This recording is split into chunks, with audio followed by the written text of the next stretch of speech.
Oke.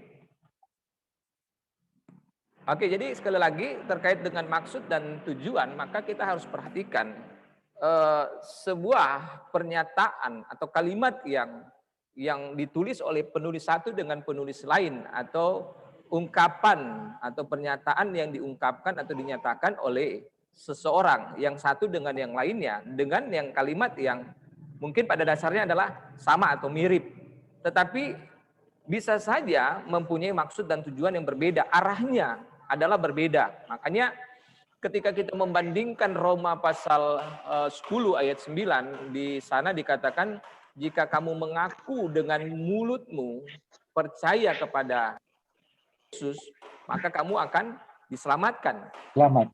Ya kan, seperti itu. Tapi di Iya, iya. Matius pasal 7 ayat 21 atau 22 dikatakan, bukan orang yang bersuruh-suruh memanggil terus, tapi mereka yang melakukan kehendak Allah. Melakukan Ya, melakukan kehendak Allah. kehendak Allah. Nah, Iya. makanya begini, kita harus pahami apa sih yang dimaksud dengan mengaku dengan mulutmu. Nah, kalau dalam istilah teologi, baik pada gereja abad pertengahan atau bisa dikatakan pada, ya, sebenarnya lebih mengarahnya lebih mengarahnya kepada gereja mula-mula, ya, pada zamannya para rasul. Jadi begini, makanya Iya, iya benar. kita juga harus melihat perkembangannya. Makanya tadi saya sudah sedikit singgung. Jadi terkadang juga dalam perkembangan zaman eh, sebuah kata itu akan berbeda maknanya. Jadi kita harus pahami pada zaman gereja mula-mula, baik diawali dengan masanya para rasul, dan kemudian para rasul dan para murid dari para rasul, atau yang disebut dengan bapak-bapak gereja pada gereja mula-mula, mereka itu ketika kita ingin mengetahui istilah lah, kalau istilah sekarang istilah teologi mengenai percaya dengan satu pernyataan dengan konteks zaman sekarang itu berbeda, sangat berbeda. Nah, makanya saya ingin coba menjelaskan. Jadi begini, istilah teologi mengaku dengan mulut itu dalam istilah teologi adalah credo, atau disebut dengan iman, pengakuan percaya. Pada zaman dulu, itu pengakuan iman itu bukan hanya sekedar dia mengucapkan sebuah pernyataan bahwa dia percaya, tetapi ungkapan atau pengakuan kepercayaan dia itu terhadap Yesus itu ada suatu tindak lanjut dengan sebuah respon yang diekspresikan lewat perilaku mereka yang menunjukkan bahwa ya mereka benar-benar adalah pengikut Kristus. Kira-kira seperti itu. Kira-kira paham ya Pak Oprit? Bisa. Nah, Bisa. makanya ketika kita coba membandingkan dengan apa yang diungkapkan oleh Yesus dalam Matius pasal 7 itu kan Yesus sementara mencela. Yesus sementara mencela, Yesus sementara mengecam kepada orang-orang Farisi, kepada para ahli Taurat. Iya kan? Mereka Iya, benar, betul. memang secara secara jabatan atau atribut mereka, ya kan, ataupun juga secara kapasitas mereka sebagai ahli Taurat ataupun ahli Farisi yang mempunyai kompetensi paham terhadap Taurat, seperti itu. Mereka paham, mereka bahkan mempercayai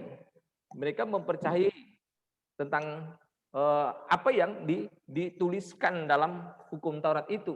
Tetapi implementasi mereka atau implikasi daripada Taurat itu tidak terwujud dalam kehidupan mereka. Makanya di situ Yesus dengan tegas mengatakan bukan orang-orang yang mungkin ketika mereka datang ke dalam bait Allah atau ke sinagog-sinagog tertentu, mereka berseru memohon kepada Allah, tetapi mereka tidak menunjukkan bahwa mereka adalah umat Allah. Makanya kan sebenarnya kalau mereka benar-benar memahami, mereka paham ketika Tuhan mengatakan bahwa aku akan menjadikan engkau bangsa Israel menjadi umatku dan aku adalah Allahmu, ya kan?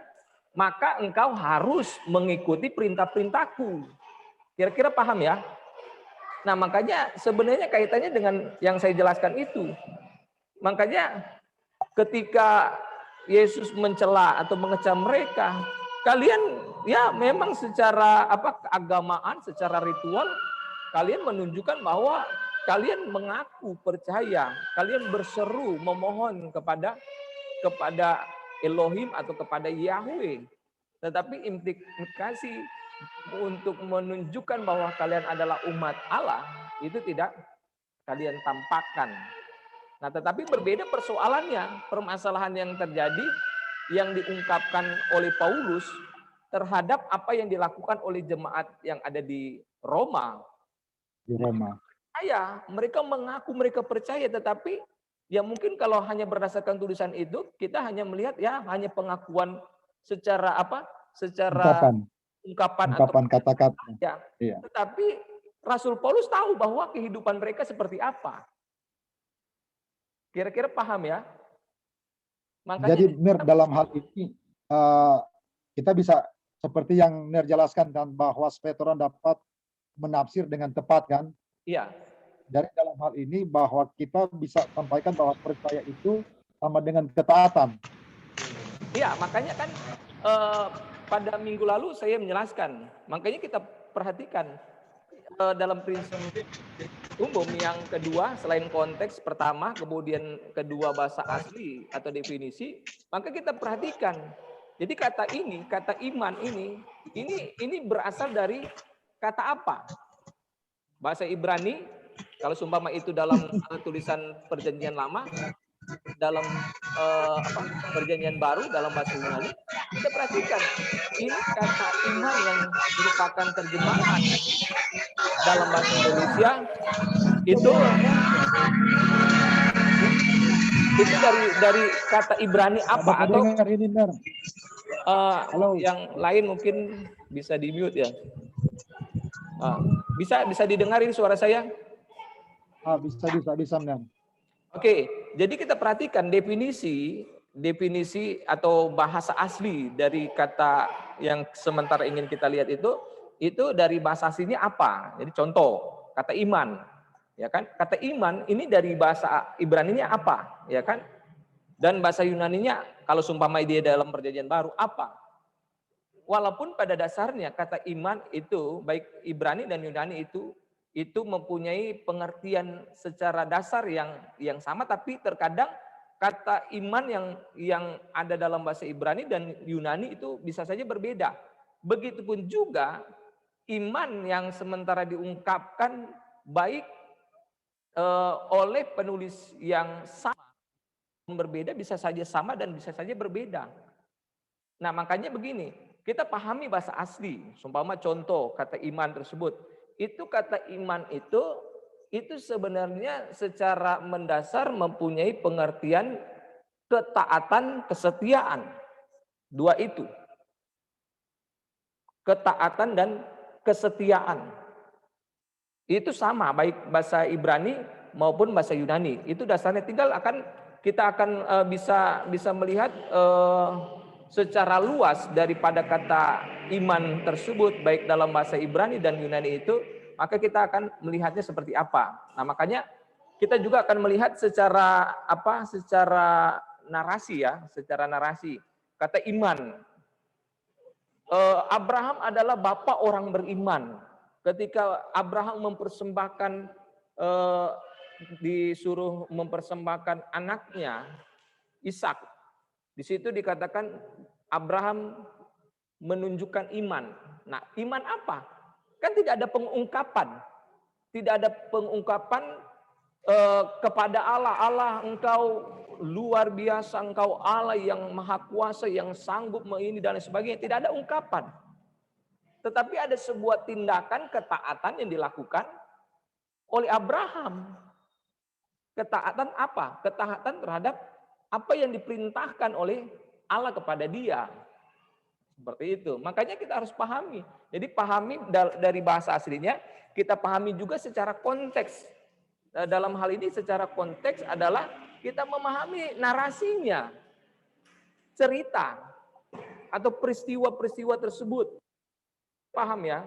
Nah, begitupun juga tadi Roma pasal 10 ayat 9, kita pahami juga narasinya. Jadi narasi Paulus terkait dengan pengakuan iman, jika engkau mengaku dengan mulutmu, kau percaya bahwa dia membangkitkan, di situ jadi kita jangan hanya berhenti hanya sampai di situ saja, hanya sebagai sebuah pengakuan iman. Rasul Paulus tahu keadaan mereka. Sehingga dalam hal itu Paulus tidak menjelaskan, oh kalian bukan hanya percaya, tapi kalian juga sudah menunjukkan iman kalian, yaitu kalian taat terhadap perintah dia, perintah Allah. Kira-kira seperti itu ya Pak Opis. Ini sebenarnya luas saya kalau mau Berarti jelaskan. dalam hal ini benar, dia melihat ada latar belakang dengan kepada siapa dia berbicara itu benar. Orang harus melihat itu benar. Iya, makanya begini. Mungkin saya langsung lompat saja. Jadi dalam hermeneutika ini juga menjelaskan bagaimana caranya kita memahami sebuah surat. Jadi tulisan. Jadi kan nanti di Alkitab kan ada kitab-kitab, ada nubuat, ya kan? Ada kitab apokaliptik, ada kitab-kitab puisi, ada kitab sejarah, ya kan? Nah, kalau Perjanjian Baru kan itu kan surat-surat. Itu surat. Perjanjian Baru itu sebagian besar merupakan sebuah surat. Ya kan seperti itu. Rasul Paulus menuliskan surat kepada jemaat itu jadi surat. Makanya kita harus pahami surat. Nah, surat itu ditulis atau dibuat oleh para penulis itu ada latar belakang. Jadi karena ada persoalan-persoalan yang terjadi dalam jemaat. Nah, oleh sebab itu persoalannya mungkin antara jemaat satu dengan yang lainnya, terjadi pergolakan secara sosial, ya kan? Terjadi persoalan tentang penata layanan jemaat, mungkin persoalan terjadi soal kepemimpinan dalam pengembalaan tersebut. Kemudian mungkin ada persoalan secara eksternal, ya kan, pengajaran yang coba menyusup atau masuk mempengaruhi pemahaman mereka yang selama ini mereka sudah terima dari para rasul, ya kan? Jadi permasalahan-permasalahan itu yang terjadi kemudian itu tersiar atau diberitahukan kepada para rasul.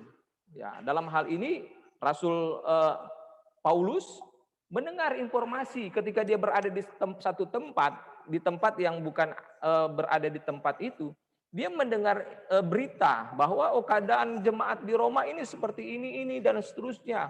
Nah, kemudian baru dia memberikan sebuah surat yang berisikan pesan, nasihat, dan kemudian ajaran-ajaran seperti itu. Jadi Rasul Paulus juga coba menguatkan mereka di tengah-tengah kondisi yang terjadi pada saat itu, yang mereka sedang alami, jemaat-jemaat Roma.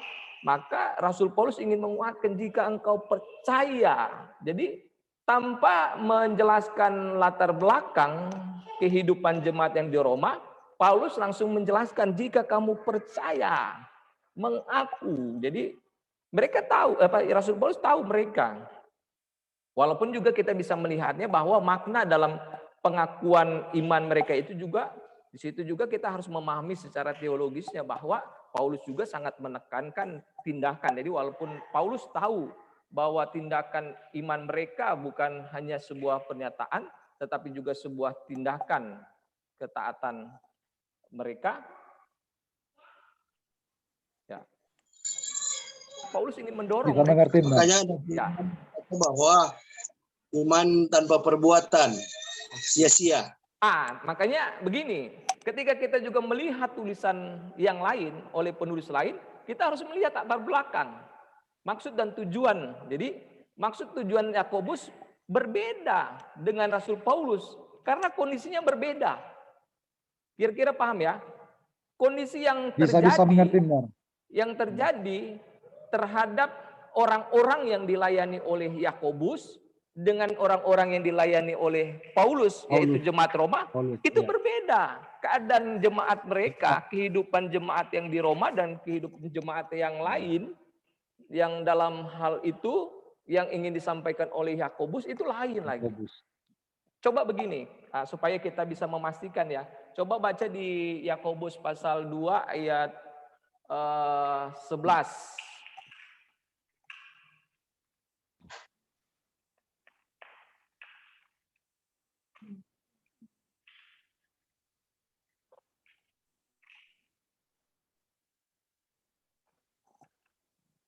Sudah, kalau sudah silakan dibacakan. Yakobus pasal 2 ayat 11. Sebab ia yang mengatakan jangan berzina, ia mengatakan juga jangan membunuh. Jadi jika kamu tidak berzina tetapi membunuh, maka kamu menjadi pelanggar hukum juga. Oke, bisa diulang di Yakobus pasal 3 maksudnya. Yakobus pasal 3 ayat yang keberapa, Mer? Ayat 11, ayat 12 dulu. Tunggu ya. Ayat 2, minta maaf, pasal 2. Yakobus pasal 2 ayat, tunggu saya lihat dulu ya, ayat 15. Ayat 15. Firman Tuhan. Ayat 11 dulu, ayat 14. 14, maaf. Yakobus 2 ayat 14. Ayat 14. Apakah gunanya saudara-saudara jika seorang mengatakan bahwa ia mempunyai iman, padahal ia tidak mempunyai perbuatan? Ya, Apakah terus? iman itu menyelamatkan dia? Terus? Ayat 15. Jika seorang saudara-saudari tidak mempunyai pakaian, Iya. dan kekurangan makanan sehari-hari. Iya. Ayat 16. Dan seorang dari antara kamu berkata, selamat jalan, kenakanlah kain panas dan makanlah sampai kenyang. Iya, Tetapi terus? ia tidak memberikan kepadanya apa yang perlu bagi tubuhnya. Apakah gunanya itu? Ya, 17 mungkin. Demikian juga bahwa dengan iman, jika iman tidak disertai perbuatan, maka iman itu pada hakikatnya adalah mati. Oke, baik. Jadi yang ingin disampaikan oleh Yakobus begini, makanya ketika kita ingin menafsir, kita perhatikan konteks. Jadi kita perhatikan konteks. Jadi ayat tadi dikatakan pada dasarnya iman tanpa perbuatan adalah mati. Kenapa dikatakan seperti itu oleh Yakobus? Karena di ayat 14 di sini kan Yakobus mengatakan, saudara-saudaraku, jika seorang mengatakan bahwa ia punya iman, padahal ia tidak mempunyai perbuatan.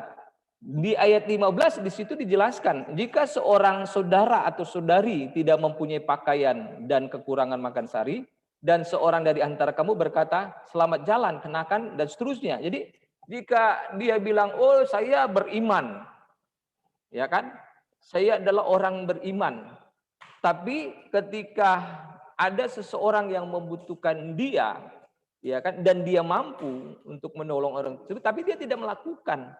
Jadi sebenarnya apa yang disampaikan oleh Yakobus ini merupakan satu pernyataan dirinya dia sendiri. Kira-kira paham ya? Bisa-bisa, Ner. Ya, jadi ini orang ini hanya mengaku saja. Dia hanya mengaku saja dia beriman, tapi dia tidak menunjukkan bahwa ketaatan dia terhadap iman yang sesungguhnya. Iman yang sesungguhnya adalah dia taat kepada perintah Allah, bahwa kamu harus mengasihi saudara-saudaramu. Kamu harus mengasihi satu dengan yang lain. Kamu harus membantu orang yang membutuhkan. Itu yang ingin dikecam oleh Yakobus. Jadi persoalan jemaat yang di Roma dan persoalan jemaat yang sedang disampaikan oleh Yakobus ini kepada saudara-saudara di perantauan itu berbeda. Jadi persoalan yang terjadi ini persoalan antara mereka, saudara-saudara seiman, di mana ada saudara seiman yang membutuhkan, tapi mereka tidak bantu. Apakah benar kalian adalah orang beriman, orang yang taat kepada Allah? Taat kepada Allah, kenapa? Ya Allah kan bilang, Tuhan kita bilang, kita harus saling mengasihi satu dengan yang lain. Tapi kalian tidak menunjukkan kasih Anda itu. Nah, kalau Anda mengatakan Anda beriman, Anda percaya, nah Makanya tadi begini, ketaatan itu juga dia punya pengertian yang lain, yaitu ketundukan. Jadi tunduk kepada Allah. Ya sama sih pada dasarnya taat dan tunduk. Patuh kepada Allah. Jadi taat, tunduk, patuh kepada Allah. Patuh. Kalau Tuhan perintahkan ini, backing. Ya kan seperti itu. Makanya ada perintah saling mengasihi satu dengan lain. Nah ketika hal itu terjadi dan kamu tidak melakukan, maka kamu tidak menunjukkan bahwa kalian itu taat. Iman. Taat itu dalam artian iman. Iman itu dalam artian taat. Seperti itu. Oke, kira-kira bisa dipahami ini. Bisa Pak. dimengerti. Sebenarnya bisa lebih luas lagi, cuma kan karena kita hanya melihat garis-garis besarnya saja, poin-poin. Jadi dalam hal ini kita belajar hermeneutik. Apa yang harus kita lakukan ketika kita menafsir? Jadi ini sebenarnya sih sudah masuk dalam tafsiran, eksposisi. Tapi saya memberikan penjelasan, seperti ini kita harus menafsir Alkitab. Jadi kita harus memahami lebih ke dalam lagi. Seperti apa caranya kita masuk ke dalam? Perhatikan tulisan satu dengan tulisan lain jangan kita perlakukan sama. Kita lihat maksud tujuannya. Maksud tujuannya. Kita lihat bahasa aslinya, apa sih pengertian. Nah, kemudian bahasa asli juga terkadang ini ketika digunakan oleh penulis satu dengan penulis lain itu terkadang bisa mempunyai arah pengertian yang berbeda. Arah pengertiannya yang berbeda karena mungkin ada latar belakang dalam baik pemahaman dan kondisi yang terjadi pada saat itu. Makanya kita harus pahami. Nah, makanya kan begini. Ketika kita belajar teologi itu, maka pelajaran teologi atau mata kuliah teologi yang dasar itu adalah pengantar. Pengantar atau pembimbing, pengantar perjanjian lama dan juga pengantar perjanjian baru. Nah, dalam pengantar baik perjanjian lama dan perjanjian baru itu kita melihat kepenulisan. Ini dituliskan oleh siapa, ditujukan kepada siapa, pada tahun berapa, di mana dituliskan, walaupun tidak semua hal itu bisa kita dapatkan. Kemudian apa sih masalah-masalah yang terjadi? Nah, jadi setelah kita sudah mengetahui sedikit atau banyaknya terkait dengan pengantar perjanjian lama dan perjanjian baru, maka ketika kita akan menafsir, kita sudah mempunyai gambaran. Oh, ternyata ini di latar belakangi ada permasalahan ini terjadi sehingga Paulus memberikan pesan, nasihat atau pernyataan dengan bahasa atau kalimat atau pernyataan yang seperti itu. Arah tujuannya berbeda. Walaupun kalimatnya mungkin sama dengan kalimat yang disampaikan oleh penulis lain atau rasul yang lain, tapi arahnya berbeda. Makanya kita harus bisa melihat hal itu. Jangan kita berusaha menggiring tulisan tersebut dengan pemikiran kita, tapi kita berusaha mau masuk mengalir ke dalam narasi atau tulisan tersebut sehingga kita bisa melihat oh seperti ini ternyata. Oke, kira-kira sudah bisa dipahami itu ya? Bisa benar. Oke, ini sebenarnya sedikit panjang tapi karena waktu kita.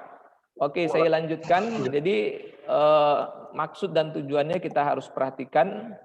Makanya ketika kita mau melihat maksud dan tujuan, kita juga bisa membaca buku-buku yang pengantar-pengantar atau pembimbing, survei, baik perjanjian lama maupun perjanjian baru. Dan selanjutnya latar belakang. Nah, ini saling keterkaitan dengan bagian-bagian sebelumnya. Jadi latar belakang. Kita perhatikan latar belakang.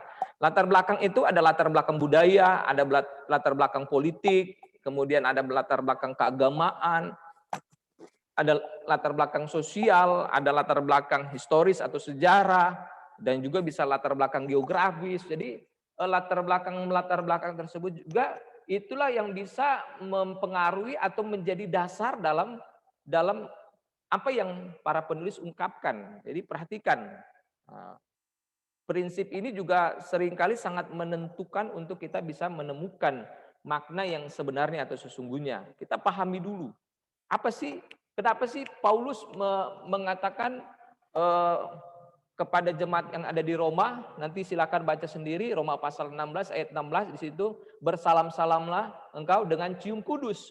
Seperti apa itu cium kudus? Ya, kita sudah tidak perlu terlalu jauh lagi, tetapi kita harus memahami ketika Paulus mengungkapkan hal tersebut, kita bisa melihatnya kenapa. Mungkin ini budaya, ada pengaruh budaya yang ada pada saat itu. Nah, makanya ketika kita ini kalau ini budaya, maka kita harus memahami secara substansi apa sih yang mendasar dari praktik budaya yang dilakukan oleh kelompok tersebut atau suku atau bangsa tersebut, ya kan? Makanya ketika kan budaya tersebut untuk mereka bisa lakukan, maka ketika kita mau coba merelevansikan dengan kondisi atau dengan keadaan atau konteks budaya kita pada zaman sekarang ini, maka kita akan melihatnya secara substansi daripada budaya tersebut. Makanya latar belakang budaya seperti itu. Kemudian latar belakang sejarah itu saja kan bisa juga terjadi perkembangan sejarah pada zaman pra atau sebelum bangsa Israel kan budayanya atau sejarahnya berbeda.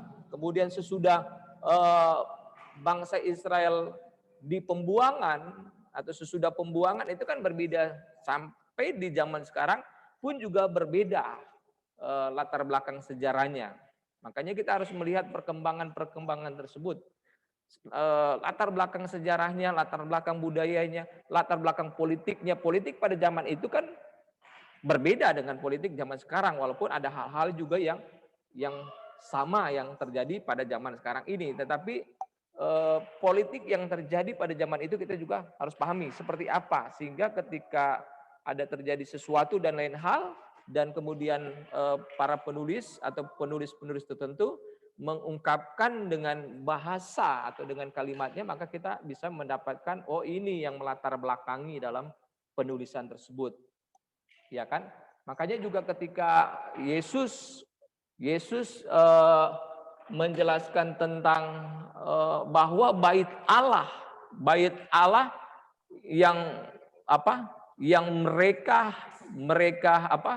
yang mereka agung-agungkan itu akan dihancurkan.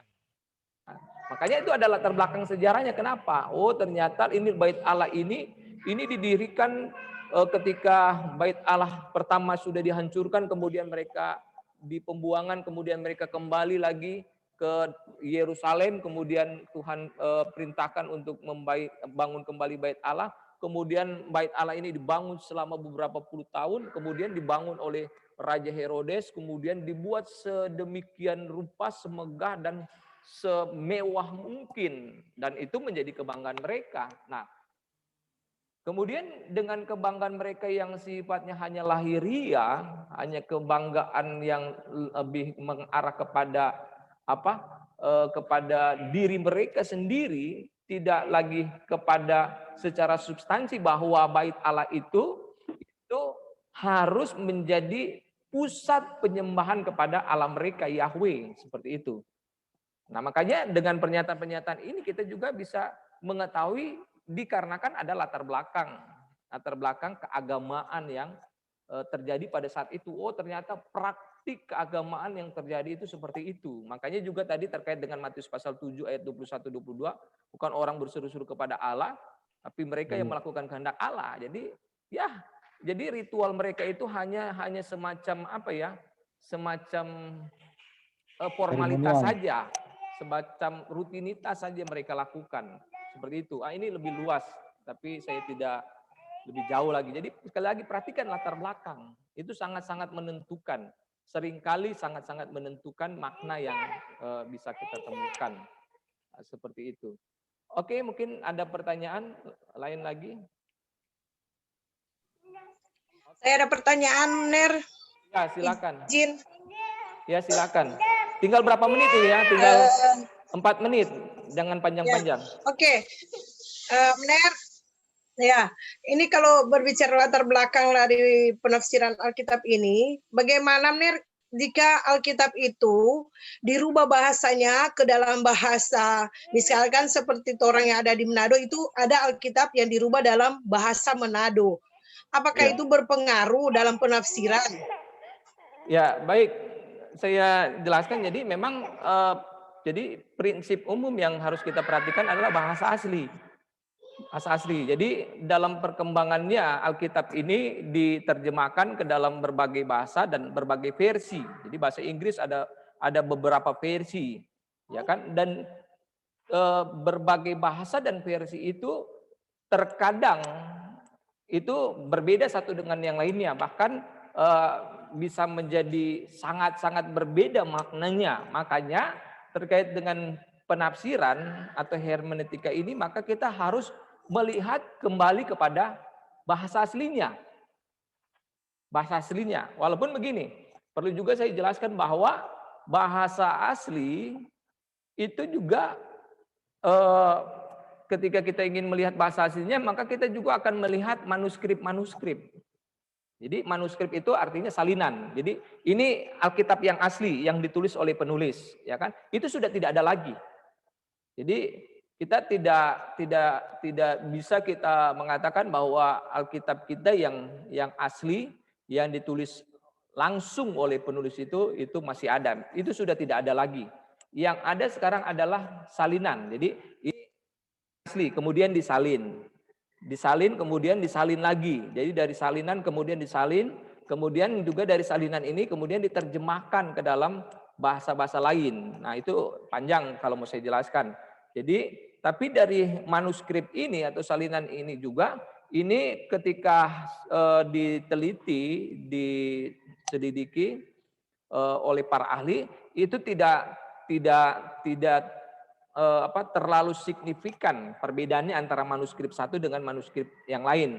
Dengan kata lain, ini menunjukkan bahwa manuskrip-manuskrip ini bersumber, walaupun ada manuskrip yang memang sudah sangat jauh ya, tapi makanya manuskrip yang itu tidak dipergunakan karena manuskrip itu sudah sangat berbeda. Tapi manuskrip yang satu dengan yang lainnya itu yang salinannya itu tidak sangat jauh. Dia hanya sekian diperkirakan 0,05% saja perbedaannya. Nah, makanya manuskrip itu yang ketika kita ingin melihat ke dalam bahasa aslinya, maka kita akan melihat manuskrip itu. Nah, untuk memastikan bahwa ya seperti ini. Inilah yang lebih mendekati daripada apa yang ingin atau yang dituliskan oleh penulis aslinya, seperti itu. Kira-kira paham ini ya, Ibu? Paham, Ner, paham. Ya, jadi seperti itu. Makanya tugas kita, bagi kita yang sudah belajar, kita tahu bahwa ketika kita kesulitan atau mengalami kendala, lebih lagi ke dalam mencari tahu sesuai dengan sumber walaupun itu sumber sekunder ya. Kalau sumber primernya itu tulisan aslinya yang ditulis oleh penulis Alkitab. Jadi sumber sekunder dari sumber primer, maka kita perlu melakukan observasi atau penyelidikan atau penelitian atau penafsiran terhadap bahasa tersebut. Baik bahasa Ibrani dan bahasa Yunaninya, seperti itu. Ya, karena dalam transmisi atau proses penerjemahan dari manuskrip ke bahasa-bahasa lain itu